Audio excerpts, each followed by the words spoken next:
श्री स्वामी समर्थ. नमस्कार भक्तांनो.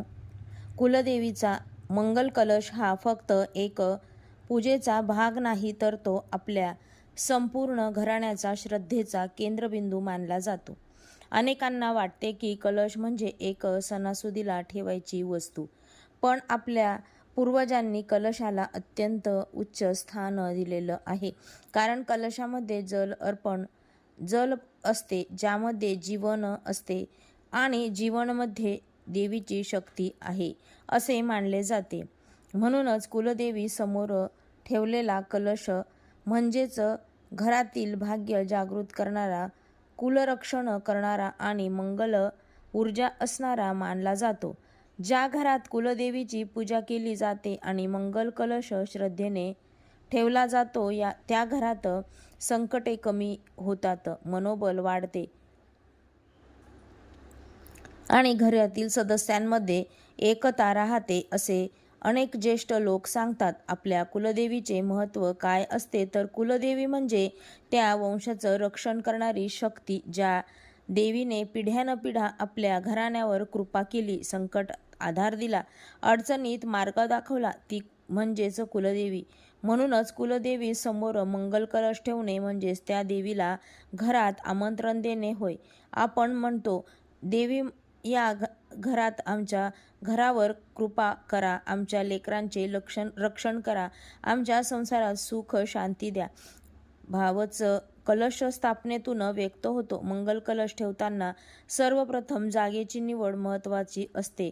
देवघर स्वच्छ करावे, धूळ नसावी, अंधार नसावा. शक्य असल्यास पूर्व किंवा ईशान्य दिशेला देवघर असावे. पाठ किंवा चौरंग ठेवून त्यावर लाल, पिवळे किंवा स्वच्छ पांढरे वस्त्र अंथरावे, त्यावर रांगोळी काढावी. स्वस्तिक किंवा कमळाचे चिन्ह काढले तरी उत्तम. त्यावर कलश ठेवावा. ही संपूर्ण विधी सांगते ती जिथे स्वच्छता आणि आदर आहे, तिथेच देवीचा वास असतो. कलश कोणत्या धातूचा असावा हा प्रश्न अनेकांना पडतो. तांब्याचा कलश सर्वात शुभ मानला जातो, कारण तांबे सात्विक आणि शुद्ध करणारे मानले जाते. पितळही चांगले असते. चांदीचा कलश असेल तर उत्तमच, पण आवश्यकता नाही. मातीचा कलश अतिशय पवित्र मानला जातो, कारण माती पृथ्वी तत्वाचे प्रतीक आहे. साधेपणातही देवी प्रसन्न होते असे मानले जाते. म्हणून महागडा कलशच हवा असे नाही. श्रद्धा असेल तर साध्या पात्रातही देवीचा वास असतो. कलशात भरलेले पाणी हे साधे पाणी नसते, ते जीवनशक्तीचे प्रतीक आहे. म्हणून स्वच्छ पिण्याचे पाणी घ्यावे. शक्य असल्यास थोडे गंगाजल मिसळावे. काही जण त्यात कापूर, तुळशीपत्र, वेलची, केशर, लवंग आणि अक्षता सुद्धा टाकतात. याचा अर्थ जीवनाचा सुगंध, शुद्धता, पवित्रता आणि समृद्धी यावी असा संकल्प करतो. पाणी भरताना मनात देवीचे नाव घ्यावे. शांत मनाने भरावे.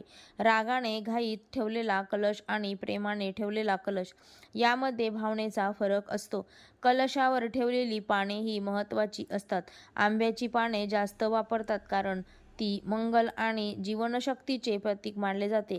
5 पाने ठेवली तर पंचभूतांचे प्रतीक मानले जाते. काही जण पानांची संख्या 7 किंवा 9 ठेवतात.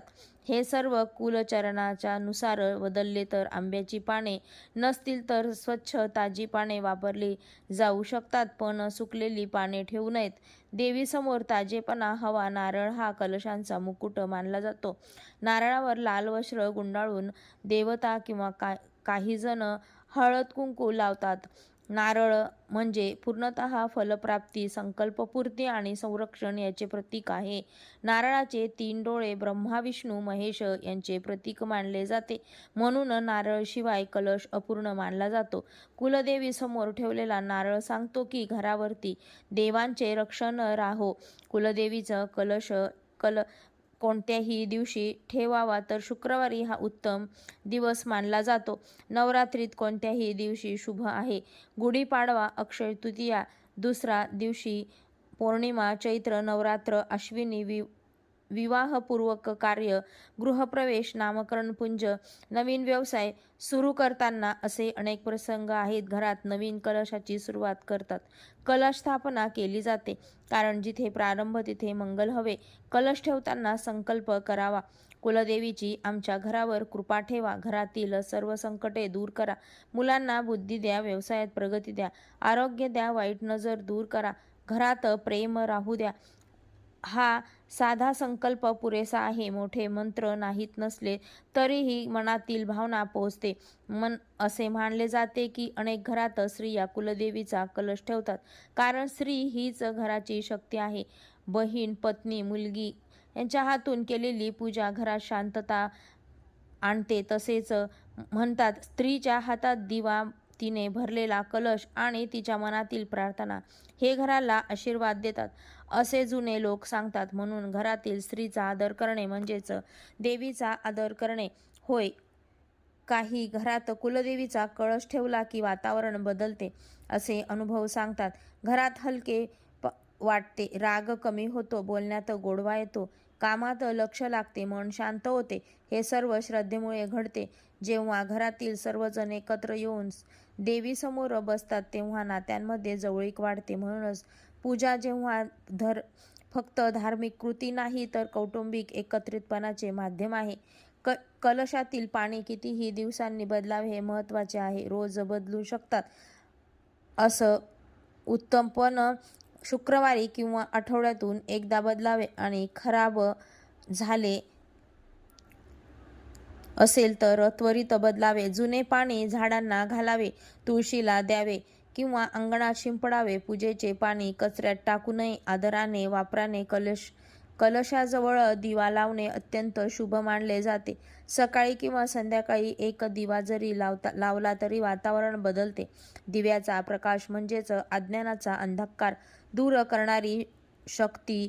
कुलदेवीच्या समोर दिवा लावून म्हणा, आमच्या घरातील अंधार दूर करा, मनातील भीती दूर करा. ह्या भावाचा मोठा मंत्र आहे. ज्या घरात सतत भांडणे होत असतील तर शुक्रवारच्या दिवशी कुलदेवीसमोर कलश, गोड नैवेद्य दाखवा, सर्वांनी एकत्र नमस्कार करा. अनेकदा मनातील अहंकार कमी झाला की घरातील वाद आपोआप कमी होतात. देवीचा चमत्कार म्हणजे एक बदल. जर आर्थिक अडचणी असतील तर कलशासमोर श्रीसूक्त किंवा साधे श्रीमंत्र म्हणू शकता. शक्य नसेल तर फक्त म्हणा, आमच्या घरात अन्न कमी पडू देऊ नका. एवढी प्रार्थना पुरेशी आहे. अनेकांना पैशांपेक्षा मनाची शांती मोठी वाटते. देवी प्रथम मन स्थिर करते, मग मार्ग दाखवते. जर मुलांना शिक्षण जमत नसेल, लक्ष लागत नसेल तर बुधवारी किंवा शुक्रवारी कुलदेवी समोर कलश ठेवून कलशाचा नमस्कार करायला सांगा. अभ्यास सुरू करण्यापूर्वी देवीचे नाव घ्यायला सांगा. मनात शिस्त निर्माण करते. लग्नात अडथळे येत असतील तर 9 शुक्रवार कुलदेवी समोर कलश ठेवून फुले अर्पण करावीत, असे काही ठिकाणी मानतात. यामागचा भाव असा आहे की योग्य वेळ, व्यक्ती आणि योग्य निर्णय मिळावा. संततीसाठी अनेक जण कुलदेवीचा नवस करतात, कलश ठेवतात, देवीसमोर ओटी भरतात. हे सर्व श्रद्धेचे भाग आहेत. वैद्यकीय उपचारासोबतच मनोबलही तितकेच महत्त्वाचे असते. पूजा मनाला आशा देते. कलशाजवळ फुले ताजी राहिली तर शुभ मानले जाते. दिवा शांत जळत असेल तर मंगल मानले जाते. नारळ टिकून राहिला तर देवीची कृपा आहे असे मानतात. पण यासोबतच स्वच्छता हवी आणि वातावरण ही कारणीभूत असे. श्रद्धा आणि व्यवहार दोन्ही ठेवावेत. जर नारळाला कोंब फुटला तर अनेक जण शुभ संकेत मानतात. नवीन सुरुवात, वाढ आणि समृद्धीचा संकेत म्हणतात. अशा वेळी देवीचे आभार मानावेत. काही घरात दरवर्षी कुलदेवीच्या यात्रेहून आल्यावर नवीन कलश ठेवतात.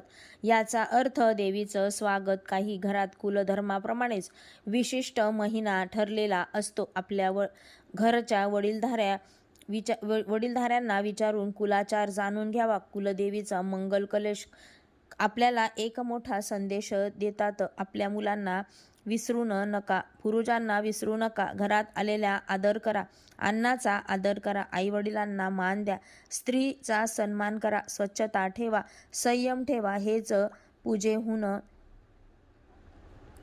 उत्तम असं स्थान आहे. साधा घरात प्रेम ठेवा, कुलदेवीचं नाव घ्या, गरजूंना मदत करा, बोलण्यात गोडवा ठेवा. अशा घरात कलशाशिवाय देवीचा वास राहतो. तुम्ही जर आज कुलदेवीचा मंगल कलश ठेवणार असाल तर शांतपणे तयार करा. स्नान करा, स्वच्छ कपडे घाला, देवघर स्वच्छ करा, पाटावर वस्त्र अंथरा, कलश ठेवा, पाणी भरा, नारळ ठेवा, दिवा लावा, फुले वाहा, हात जोडून म्हणा आमच्या घराचे रक्षण करा. एवढेच पुरे. पूजा झाल्यावर प्रसाद वाटा, घरातील सर्वांनी मिळून घ्या. प्रसाद खाल्ल्याने गोडवा वाढतो. शेवटी लक्षात ठेवा, कुलदेवीचा मंगल कलश ही वस्तू नाही तर भावना आहे जो आपल्याला जोडतो, घराला स्थैर्य देतो, मनाला आधार देतो, संकटाला धैर्य देतो, आनंदात नम्रता शिकवतो. आजचा कुलदेवी समोर नमस्कार करा आणि म्हणा आमच्या घरात मंगल राहू द्या, आमचा संसार प्रेम राहू द्या, आमच्यात लेकरांना सुख द्या, आमच्या पिढ्यांमध्ये रक्षण करा. जिथे कुलदेवीचे सन्मान तिथे मंगल कार्याचे आशीर्वाद नक्की राहतात. शेवटी लक्षात ठेवा, दिवस शुभ असतो पण भाव अधिक शुभ असतो.